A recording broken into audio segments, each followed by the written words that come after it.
Mixing states? Let's learn. Remember the theorem we proved back in question 1 of this chapter related to how a linear combination of two solutions is also a solution? Well, here's a case study of this theorem in action. What we have here is, for a particle in the infinite square well, it has as its initial wave function an even mixture of the first two stationary states, denoted as capital Psi x of 0 is equal to A times psi1 of x plus psi2 of x. What we wish to do now is to normalize this even mixture of the first two stationary states. And then in B, we wish to find the capital Psi of x of t, the total wave function, where we have to combine the position and the temporal aspects of the separable solution. Of course, right after, we wish to find the magnitude squared, or the probability density. We wish to express the latter as a sinusoidal function of time, as in example 2.1. Remember, this is all out of Griffith's book of quantum mechanics. The link is in the description if you're interested. To simplify the result, we will let omega equal pi squared h bar over 2ma squared. Doesn't that fraction look familiar? Part C, we wish to compute the absolute or the expectation value of x, and notice that it oscillates in time. What is the angular frequency of this oscillation, and what is the amplitude of the oscillation? Okay, so we wish to know what omega is and what the amplitude on the sinusoidal function is. Of course, we have to compute the expectation of momentum. I wonder what theorem we'll use for that. And then E, if you measure the energy of the particle, what values might you get? And what is the probability of getting each of them? Find the expectation value of H, and how does it compare to E1 and E2? Okay, couple quick notes about this particular question setup. Part C, we have to go back to what we found in our last question, question 2.4, and what did we notice about the expectation value of X? That will come back soon, and we'll see explicitly one of our conditions of checking this. So let's get started. Alrighty, so for the solution for part A, we wish to use the normalization condition and orthogonality together in order to solve for the constant A. Go check out the notes on Instagram for more information about orthogonality and what that means. But here, the normalization condition, 1 equals the integral of the probability density, that can be expanded to capital Psi star psi, but we note that we have to be careful because the capital Psi's are composed of two lowercase psi's because we have the first two stationary states. So here we have A star, psi1 star plus psi2 star, and then A psi1 plus psi2. Okay, nothing really crazy, but we just have to be careful to apply it to both of these little psi's as well. So we factor out A star A since it's a constant, hence magnitude A squared out front.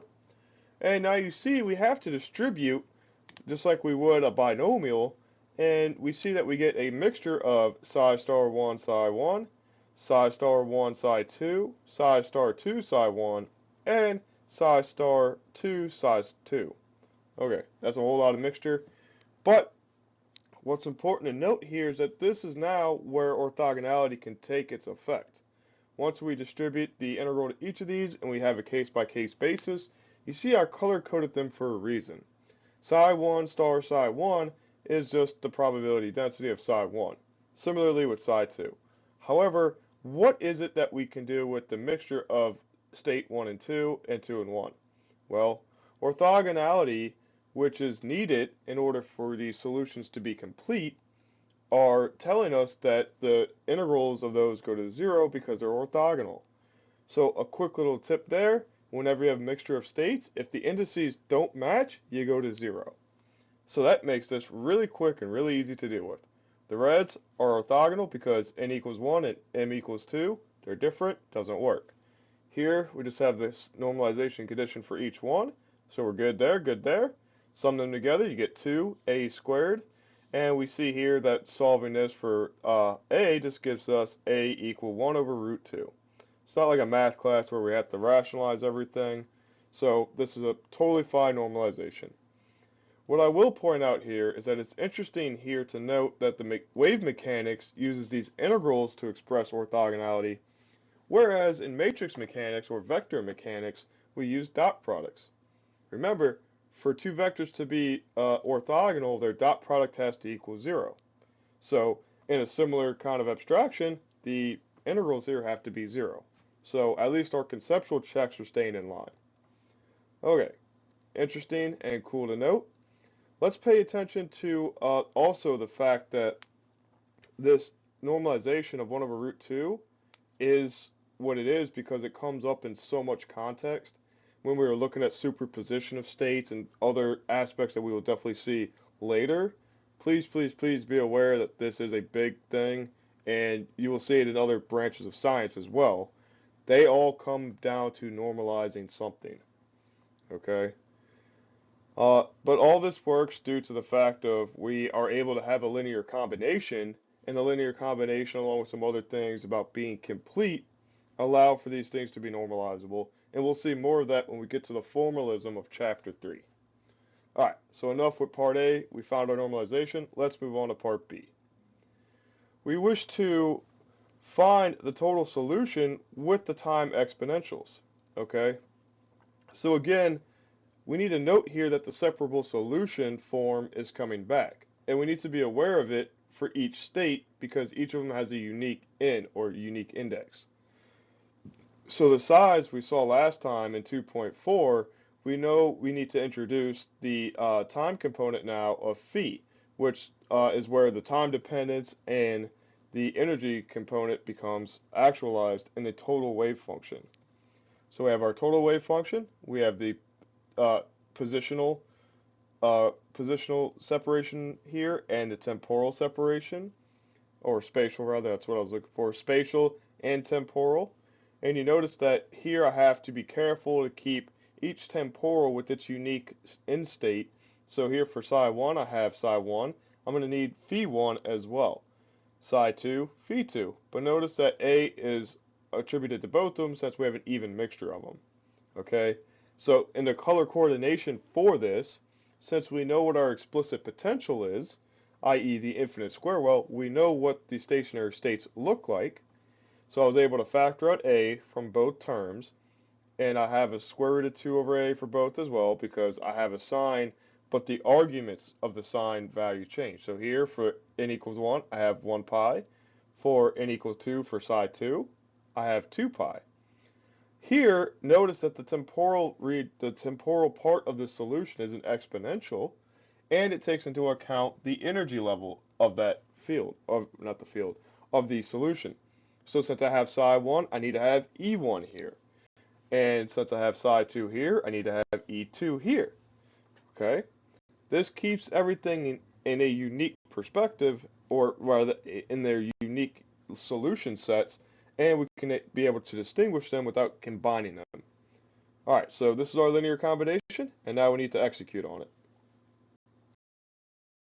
Alrighty, so now what we need to do is to recall what the allowable energy levels were found to be and substitute in appropriately. So here, what we found in the textbook was that E sub n is equal to n squared pi squared h bar squared all over 2ma squared, m being the mass of the particle, a being the width of the well, and that's nothing new.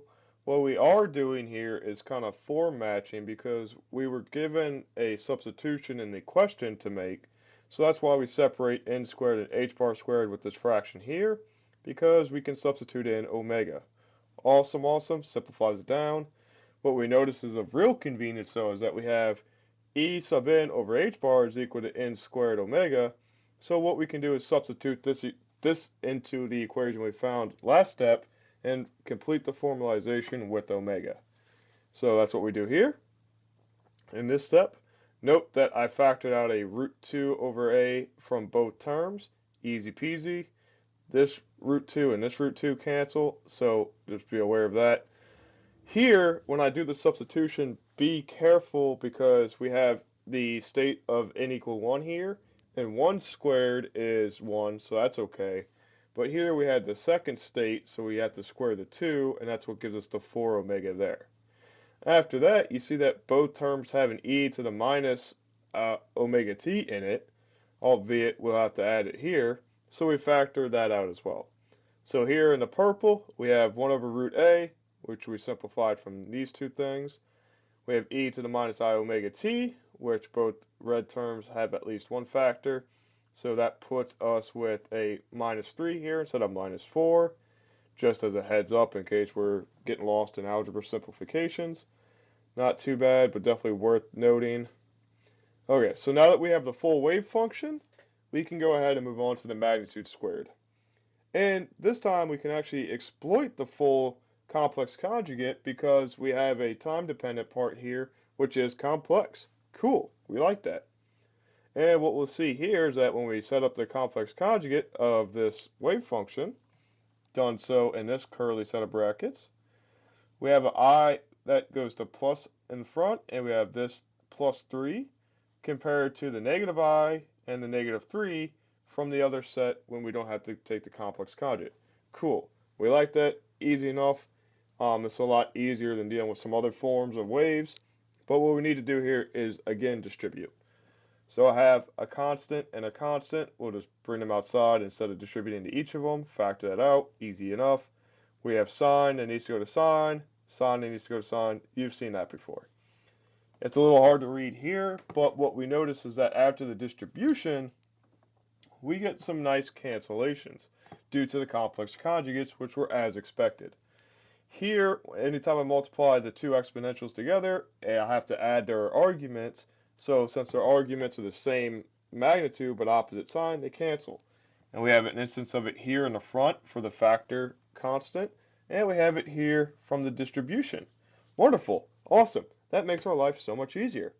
Another thing that'll make our life easier is by a guy of the name Euler, and we can use his identity and simplify these complex exponentials into sines and cosines. And that's what we do here because that's what we were actually asked to do, as a matter of fact. So I have e to the positive 3i omega t plus e to the negative 3i omega t, and if we use the identity of both of these, we can condense this to a cosine of 3 omega t. That's pretty useful. I like it. After that, we see that the 1 over root a times root a gives us 1 over a. So we're able to simplify this whole expression here down into the purple term, where we have a nice consolidated sinusoidal function for the magnitude squared. Now, as it sits here, it does not look pretty, and we'll definitely have to be careful when we integrate this for the probability density, as you'll see next. Well, now that we're done with part A and B, we can quickly see that the expectation values are going to utilize this magnitude squared. And the X one is just, it's real hectic to deal with, so we'll go ahead and break this into parts, but be careful with the messy calculations. What I have done is break in the sine squared apart with distribution with the X factor because we've seen those before. Last question was a great example of it. And then we'll have the green part, which is the only part that has anything to do with time. So for my first part, I have sine of pi a times x squared with the x value. That goes to this integral. Here's the antiderivative. I'll allow you to evaluate it, but we see that it goes to a squared over 4. Interestingly enough, the next solid state of 2 pi x over a goes to the same evaluation. But notice that when we do that, the u sub that we did on the last question, that factor canceled from the substitution in with not only the variable, but the differential itself. So that's why they come out to be the same result. If it were x squared expectation value, it'd be a lot more messy. At this point, I would suggest that you look into integration tools if you're not comfortable or want to save time, because it will eat up a lot of time if you're not really quick with these integrals. The author gives you plenty of tables for a reason. We are trying to learn physics, not do a math class, so understand that it is more important for us to be able to set up the integrals and have a computer help us with them than it is to just worry about evaluating the integrals. So with that, now we have our last integral here to deal with, which is the green one. Here, this is just, we bring the 2 cosine 3 omega t out because it has nothing to do with x. This has to be very carefully exploited, and again, I would leave that to a table. And what we see is that we get a negative 8a squared over 9 pi squared as a result to plug in for the integral itself. So we have to include the 2 cosine 3 omega t with this value, which is what we do here. That shouldn't have been there. It's just sloppy on my end, so I apologize. But when we condense it all back together, what we see here is that we get the a squared over 4, a squared over 4. We have 2 of them. Cool. And then here we have the cosine term times this integrand or integration factor here. Cool enough there. All of these terms have an a squared in them. Factor that out. And you notice that the a factor of a squared cancels with the one in the denominator. Awesome, awesome. We also see that we have 2 factors of 1/4. That's how we get 2/4. And we can kind of force this factor of 2 here to occur. And we could factor out a 1/2. So we have a over 2 is equal to 1/2 minus 32 because we had a force factor here. That 1/2 factor out. And then we end up with 9 pi squared cosine 3 omega t. Okay, there is a reason why, and we'll discuss that more in the next step, but understand we set this up with respect to a over 2, and I'm going to leave it as an open question to you. Why do you think we did that? All right, so now that we have the expectation value of x done, what we could see here quickly is what it allows us to do is read off quickly what the amplitude is. Everything that is multiplied to the coefficient of cosine is the amplitude, and that's what we have here. The actual coefficient on it times the amount out front in the bracket. And so you see when we evaluate this numerically, we have 0.3603 times a over 2. Okay, and now that you've had a second or two to think about it, the reason why we keep it as a coefficient of a over 2 was, let's go back to what we saw in the last question, question 2.4. What was the expectation value of x for the nth stationary state? Well, that turned out to be a over 2, or the center of the well. So if this was bigger than the center of if this was bigger than a over 2, the mixing of these states was not properly normalized, so it couldn't be that. So that is a great conceptual check, and we just have to be aware of those kind of things as we build deeper into this theory. The authors of the book do a very good job of building from one question to the next and using old results in new ways as a way to check yourself. And in fact, most of physics, that's what you're doing. So now let's move on to the angular frequency, or the omegas. Notice that we have 3 times omega, which is the value associated, the coefficient on the time variable. That is our angular frequency. Notice that we can plug omega back in from the definition that we substituted out with, and we're left with 3 pi squared h bar over 2 ma squared. Kind of makes sense. The frequency that we have is related to the energy via the substitution, but also because the time dependency is the only part of the separable solution that has to do with energy. So good to know there. Now, in the question I asked you, I wonder what theorem we would use to calculate the expectation value of momentum. I don't feel like doing more integrals, and I know you don't. So what we use, Ehrenfest theorem coming through again. How nice is this theorem now? Even though it took a little while to prove it, we're actually using it quite often. So here, take the time derivative of this cosine function, or the sinusoidal expectation from x, and we see that we get a nice chain rule effect here where we get to cancel a lot. Negative signs canceling everywhere. We like that. Pretty cool. Here in the green, the 3 omega that came from the chain rule, we substitute in the value from the 3 omega, which is why we left it angular frequency here. Substitute that in right here. Makes it real easy. So we see a bunch of cancellations, and we have to be careful. This 2, factor of 2, cancels with this 32 to make it a factor of 16. okay? And so here we see that 16 is also divisible by 2, so it cancels with the green factor of 2. Similarly, this factor of 3 cancels with the factor of 3 from the 9. That's why they're highlighted in red, because I didn't explicitly state it, but you can see that it gets divided by half for both factors. All right, you see that mass and A both cancel with what's in the well, or rather from the 3 omega substitution, and we end up with the expectation value of momentum to be 8 h bar over 3a times sine of 3 omega t. Pretty easy to deal with there, I would say, compared to finding the expectation value with the integral methods. Thank you, Ehrenfest. And finally, let's finish strong with this last segment. Since this is the first two stationary states, we know that n equals 1 and n equals 2, and so the allowable energies are E1 and E2 respectively. Just be aware that we had an n squared term in the beginning, so we have to be aware of that as we plug these in. E2 is 4 times greater than E1 because of that fact. So let that simplify out, no big deal.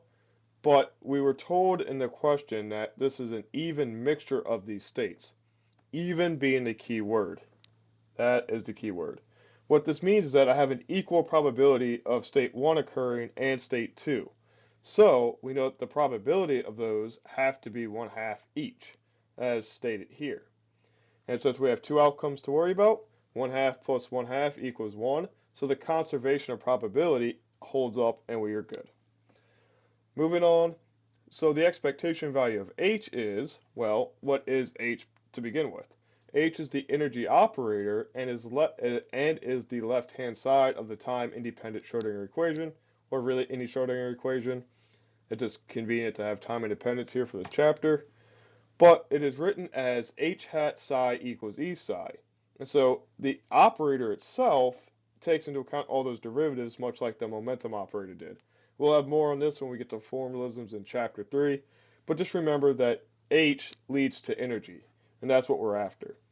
And if we go back to the summation of the expectation that we did in chapter 1, since we only have two outcomes, we have a finite measurements for both of them, thus discrete. Either way, what we need to do for this is the probability of energy 1 times energy 1, and the probability of energy 2 times energy 2. We know the probabilities are half and half, easy enough. We found E1 and E2, plug it in, simplify it down. You notice that we get up with a 4 in the denominator for both of them, so easy enough. And we end up with 5 pi squared h bar squared over 4ma squared. Cool.